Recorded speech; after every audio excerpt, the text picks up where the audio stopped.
로마서 12장 14절로 21절 우리 같이 읽겠습니다. 너희를 박해하는 자를 축복하라. 축복하고 저주하지 말라. 즐거워하는 자들과 함께 즐거워하고 우는 자들과 함께 울라. 서로 마음을 같이하며 높은 데 마음을 두지 말고 도리어 낮은 데 처하며 스스로 지혜 있는 채 하지 말라. 아무에게도 악을 악으로 갚지 말고 모든 사람 앞에서 선한 일을 도모하라. 할 수 있거든 너희로서는 모든 사람과 더불어 화목하라. 내 사랑하는 자들아, 너희가 친히 원수를 갚지 말고 하나님의 진노하심에 맡기라. 기록되었으되 원수 갚는 것이 내게 있으니 내가 갚으리라 하고 주께서 말씀하시니라. 내 원수가 줄이거든 먹이고 목마르거든 마시게 하라. 그리함으로 내가 숯불을 그 머리에 쌓아 놓으리라. 악에게 지지 말고 선으로 악을 이기라. 아멘. 할렐루야. 이 아침에 우리가 계속해서 지체로서 사는 삶, 이러한 제목으로 함께 은혜를 나눕니다. 오늘 본문은 로마서 12장 1절에 대한 1절 말씀에 대한 결론, 또 우리에게 주신 권면의 말씀이다, 이렇게 볼 수가 있겠습니다. 로마서 12장 1절을 시작하면서 그러므로 형제들아, 내가 하나님의 모든 자비하심으로 권하노니 너희 몸을 하나님이 기뻐하시는 거룩한 산제사로 드리라. 이는 너희에 드릴 영적 예배니라. 이렇게 시작했습니다. 이 말씀을 기준으로 오늘 본문 말씀이 접근되어야 되고 이해되어져야 합니다. 오늘 로마서 12장은 몸을 하나님께 드린, 하나님이 기뻐하시는 거룩한 산 제사로 드려진 자의 삶의 모습들을 계속해서 열거하고 있습니다. 우리가 몸을 하나님에게 거룩한 산 제사로 드려졌다면 이제 내 몸은 없는 상태예요. 내 것은 없는 상태예요.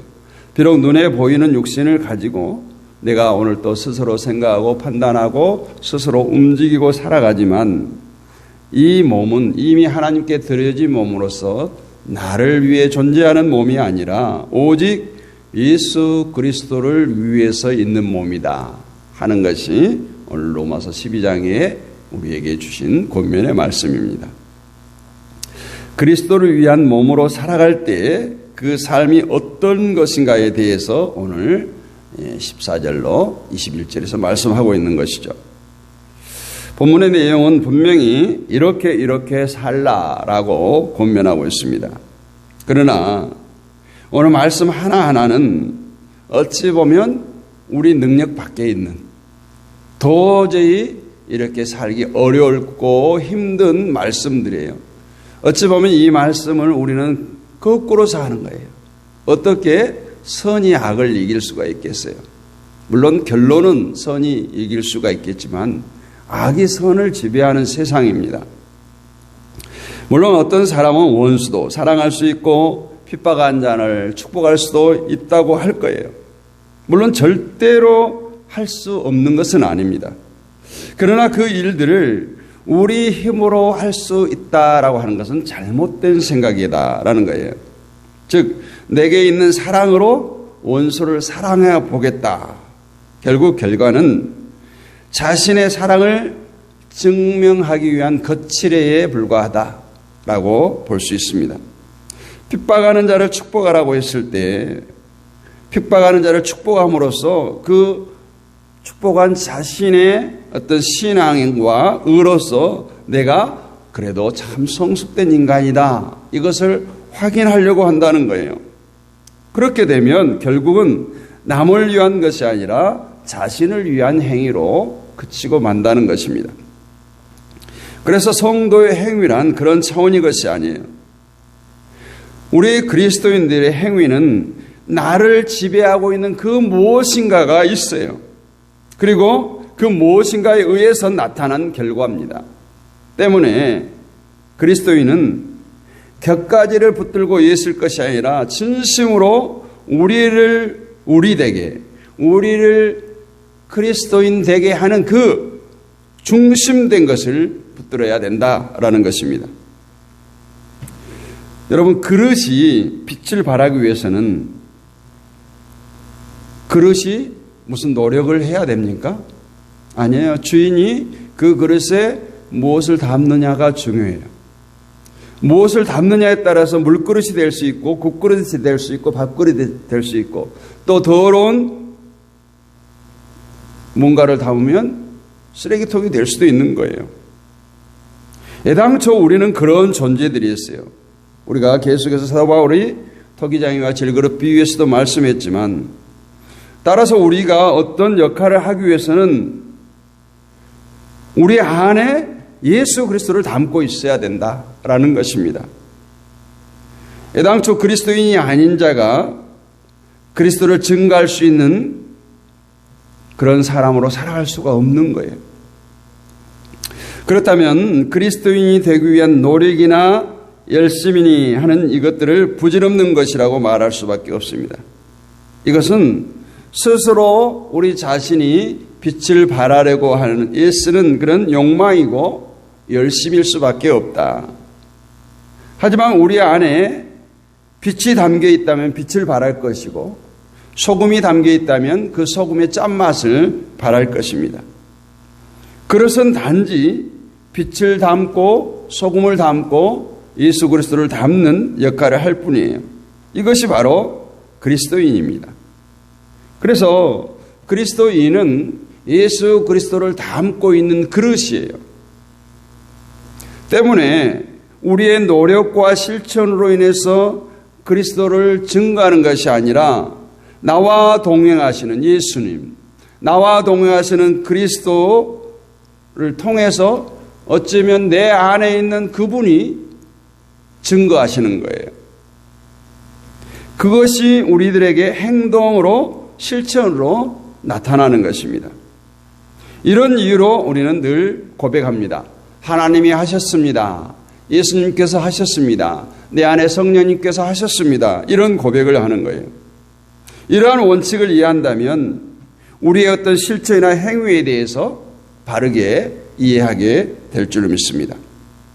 그래서 오늘 본문 역시 우리들의 실천 문제를 다루는 것이 아니라 핍박하는 자를 저주하지 않고 축복하고 원수가 줄일 때 먹이고 목마를 때 마시운다고 해서 우리가 내가 성숙해지거나 내가 대단하는 것이 아니에요. 이미 내 속에 그리스도를 담고 있는 그분이 우리 몸을 사용하기 때문에 그렇게 되어지는 것입니다. 본문의 말씀을 하나하나 살펴볼 때 어렵다는 느낌을 가질 거예요. 왜 어렵습니까? 누군가를 축복하라는 말씀이 그렇게 어렵습니까? 물론 우리는 사랑합니다, 축복합니다를 수없이 되뇌이고 수없이 고백합니다. 누군가를 축복한다는 것은 어려운 일이 아닐 수 있어요. 근데 내 마음에 드는 사람, 교제가 이루어지는 사람, 친한 사람, 나와 가까운 부모 형제라면 얼마든지 축복할 수도 있고 용서할 수도 있고 사랑할 수 있습니다. 그런데 문제는 나를 끊임없이 핍박하는 자를 축복하라는 거예요. 가능하겠습니까? 줄인 자를 먹인다는 것 역시 어려운 일이 아닙니다. 사람에게 있는 양심은 누구나 할 수 있어요. 줄인 자에게 먹이는 것, 동정하게 되는 거 할 수 있어요. 동정심만 가져도 얼마든지 할 수 있습니다. 그러나 문제는 상대가 원수예요. 죽이고 싶은 원수예요. 그 사람이 줄이고 목마를 때 속으로 쾌재를 부리지 않겠어요? 긍휼의 마음을 가지고 그 사람의 먹을 것을 주고 마실 것을 주라는 거예요. 원수에게 그렇게 하라는 겁니다. 핍박하는 자를 축복한다는 것은 그 속에 핍박하는 자에 대한 미움이 없을 때 가능한 거예요. 원수에 대한 감정이 없을 때 그가 줄이면 먹을 것을 줄 수 있습니다. 오늘 본문에 타인의 즐거움에 함께 할 수 있는 것을 말합니다. 또 그가 슬퍼하고 울 때 같이 울라고 말합니다. 이 모든 것도 마찬가지예요. 그 사람과 내가 비교할 수 없을 때 가능해요. 결국 이 모두를 하나로 압축한다면 내가 없어야 된다는 거예요. 내 몸이 없어야 된다는 거예요. 내 몸이 존재하는 존재하지 않을 때, 내가 존재하지 않을 때 가능한 문제들입니다. 그래서 로마서 12장을 시작하면서 내 몸을 산 제사로 드리라고 했던 거예요. 그래서 내 몸을 산 제사로 드린 자에게 보여지는 열매를 오늘 지금 말씀하면서 12장을 결론 짓고 있습니다. 본문의 내용은 모두 그리스도의 삶을 말하고 있어요. 그러므로 본문의 말씀이 실천되어질 수 있는 사람은 자신을 위해서 살아가는 자가 아니에요. 그리스도의 지체로서 그리스도를 위해서 사는 자가 할 수 있는 일입니다. 본문 자체가 예수 그리스도와 동행하는 삶을 말하고 있어요. 그리스도와 동행한다는 것은 내 몸을 가지고 그리스도와 동행해 준다 이런 의미가 아니에요. 온전히 예수 그리스도께 붙들려 사는 삶이에요. 나는 없는 삶이에요. 완전히 나는 종된 삶이에요. 주인의 뜻대로 나를 써달라고 하는 자신의 삶을 사는 것이 아니라 오직 그리스도에 의해서 살아가는 삶을 오늘 본문은 말씀하고 있습니다. 현대인은 자기 밖으로부터 초월적인 힘에 자신을 맡기는 것이 아니라 모든 일을 자신이 책임지려 하고 자신이 책임하에서 처리하려고 하는 그런 본능을 가지고 있어요.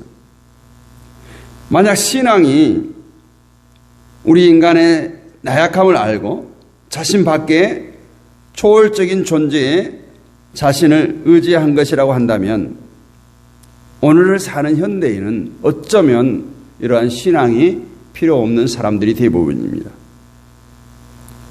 이런 의미에서 현대인은 하나님을 필요로 하지 않는 사람이고 하나님이 없다고 해도 하나님의 도우심이 없다고 해도 자신의 힘으로 스스로 살아갈 수 있다라고 하는 사람들이 대부분이에요.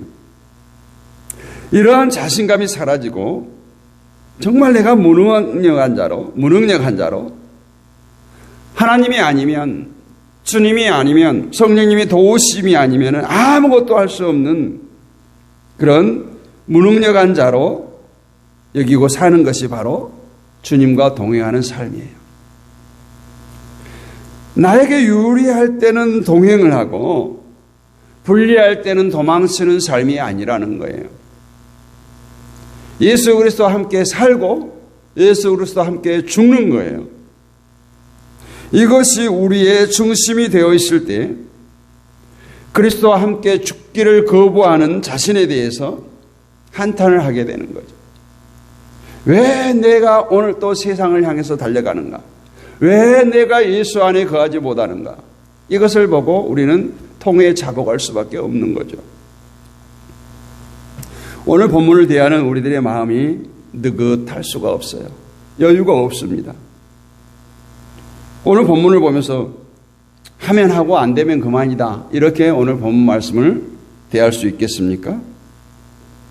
우리 몸을 거룩한 산 제사로 드리고 그리스도와 함께 사는 자신의 삶은 이럴 수밖에 없다라는 것이 오늘 본문이라면 오늘 우리가 이 본문을 대하면서 아직도 내가 내 몸을 내 것으로 여기고 살아가고 이러한 말씀에 불순종하면서 살아간다는 것을 깨달아야 돼요.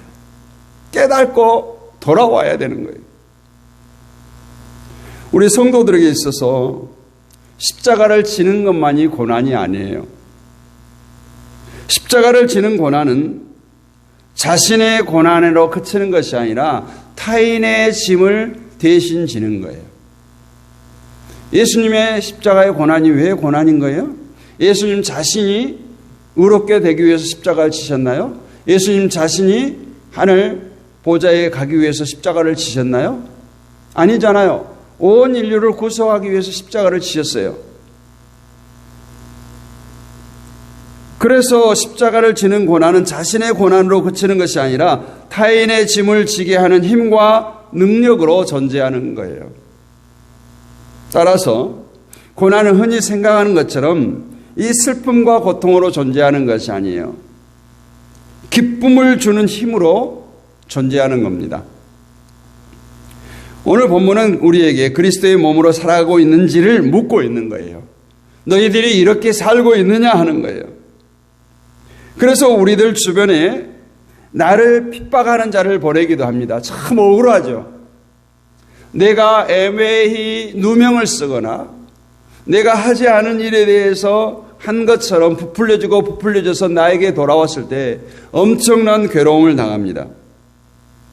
때로는 무시하고 욕하는 자, 시기하는 자, 원수 같은 자를 나에게 많이 보내십니다. 이 모든 것들은 여러분을 또 저를 도구 삼아서 그리스도를 증거하시고자 하는 하나님의 일임을 우리가 알았으면 좋겠습니다. 우리는 이러한 하나님의 일 앞에, 하나님의 섭리 앞에 왜요? 왜? why를 할 수가 없어요. 왜라는 질문을 던진다면 그것은 자체가 이미 그리스도의 몸을, 자신의 몸을 그리스도의 것으로 여기지 않는다는 증거예요. 아직도 내가 살아있다는 거예요. 왜 나에게 이렇습니까? 왜 나만 이렇습니까? 이런 것들은 아직도 내가 살아있다는 거예요. 여러분의 몸으로서 증거되는 것은 무엇인지 살펴봐야 돼요. 과연 내 자신을 위한 것인가? 예수 그리스도를 위한 것인가? 마지막으로 갈라디아 2장 20절을 읽으면서 말씀을 마칩니다. 내가 그리스도와 함께 십자가에 못 박혔나니 그런즉 이제는 내가 사는 것이 아니요 오직 내 안에 그리스도께서 사시는 것이라. 이제 내가 육체 가운데 사는 것은 나를 사랑하사 나를 위하여 자기 자신을 버리신 하나님의 아들을 믿는 믿음 안에서 사는 것이라. 오늘 이 말씀을 하루 종일 곱씹으면서 정말 내가 그리스도께서 내 안에 사심을 인지하고 정말 내가 어떤 말을 하나하나 할 때, 내 행동을 하나하나 할 때 내 안에 계신 그분, 내 안에 있는 예수님을 생각하면서 언행 심사를 행하는 하루가 되기를 원합니다. 그래서 오늘도 예수로 충만하고 예수님과 함께하고 예수 그리스도인으로 살아가는 그런 복된 날, 축제의 날, 축복의 날이 되기를 주님의 이름으로 축복합니다. 거룩하신 아버지 하나님 은혜를 감사합니다. 이 새벽도 우리를 깨워주시고 주의 이름으로 모이게 하시고 말씀을 나누게 하셨습니다. 아버지 하나님, 이 시간에 부르심에 응한 하나님의 백성들을 기억하여 주시옵소서. 아버지 하나님, 우리 김명진 집사님 기억하옵소서. 우리 최정님 집사님을 기억하여 주시고 이정현 집사님 기억하여 주옵소서. 서원주 집사님을 기억하여 주옵소서. SOH 우리 자매님 기억하여 주옵시고 우리 또 박길령 목사님 기억하여 주옵소서. 우리 박영미 권사님 기억하여 주시고 우리 선윤 자매를 기억하여 주시옵소서. 아버지 하나님, 저들의 삶의 현장 가운데 지금 찾아가 주시고 만나 주시고 만져 주시옵소서. 아버지 하나님의 백성들입니다. 하나님 뜻대로 살기를 결단하고 발버둥 치고 살아갑니다. 세상의 어떤 풍파도 고난도 어두운 터널도 통과하게 하시고 승리하는 우리 모두가 되게 하여 주시옵소서. 저들의 삶의 터전을 축복하여 주옵소서. 가정을 축복하여 주옵소서. 직장을 축복하여 주옵소서. 사업장을 축복하여 주옵소서. 또한 육신의 질곡 가운데 육신의 연약한 부분 가운데 있는 귀한 지체들을 이 시간 찾아가 주시고 주님의 능력의 손 피먼 손으로 만져주셔서 아버지 하나님, 하나님의 창조의 그 모습 그대로 깨끗하게 치료하여 주시고 고치시고 싸매시고 회복시켜 주셔서 하나님의 백성들의 육신의 고통으로 인하여서 힘들고 어려워하지 않도록 주여 엎드려 주시고 무엇보다도 저들의 영혼이 잘됨같이 범사가 잘되는 축복을 누리게 하여 주시옵소서. 가정을 축복하시고 허리에서 난 자녀 손들을 축복하시고 자녀들의 미래를 장래를 주여 책임져 주시옵소서. 믿지 아니하는 가족들이 있습니까? 이웃들이 있습니까? 친구들이 있습니까? 친지들이 있습니까? 그들에게 하나님의 놀라우신 은혜를 우리들을 통해서 흘려보내게 하시고 모두가 다 구원받는 백성 삼아주셔서 천국에서 만나볼 때 기뻐 뛰며 즐거워하며 함께 영광 돌릴 수 있도록 주여 축복하여 주옵소서. 오늘 하루도 주님과 동행하는 복된 날 되게 하여 주시옵소서. 믿사옵고 우리 주 예수 그리스도의 이름으로 감사하고 축복하며 기도하옵나이다. 아멘. 하늘에 계신 우리 아버지, 아버지 이름을 거룩하게 하시며 아버지 나라가 오게 하시며 아버지 뜻이 하늘에서 같이 땅에서도 이루어지게 하소서. 오늘 우리에게 일용할 양식을 주시고 우리가 우리에게 잘못한 사람을 용서해 준 것 같이 우리 죄를 용서해 주시고 우리를 시험에 빠지지 않게 하시고 악에서 구하소서. 나라와 권능과 영광이 영원히 아버지의 것입니다. 아멘. 오늘 또 우리가 합심하여서 부르짖어 기도할 터인데 우리 나라와 민족을 위해서 세계 평화를 위해서 또 특별히 우리가 기도하기는 우리 교회뿐만 아니라 한국 교회를 품고 기도했으면 좋겠습니다. 정말 대형 교회들이 할 사역이 있고 또 우리 교회와 같은 작은 교회들이 해야 할 사역이 있습니다. 정말 교회가 세상으로부터 지탄받는 일이 없도록 특별히 목회자들이 지탄받는 일이 없도록 기도해 주시고 또 남북 간의 평화를 위해서 한반도의 전쟁에 종식되어지고 아버지 정말 이 백성들을 사랑해 달라고 남북이 하나 되게 해달라고 남북의 성도들이 예배하는 그날이 속히 올 수 있도록 기도해 주시고 또 이 새벽에도 깨어 기도하는 우리 지체들을 안고 기도할 때 육신의 질곡 가운데 있는 많은 주의 종들과 우리 지체들을 위해서 기도하시고 무엇보다도 우리 자녀들 다음 세대를 위해서 부르짖어 기도하는 이 새벽이 되기를 주님의 이름으로 축복합니다. 우리 다 함께 부르짖어 기도하시겠습니다. 주여 크게 한번 부르짖고 통성으로 기도합니다. 주여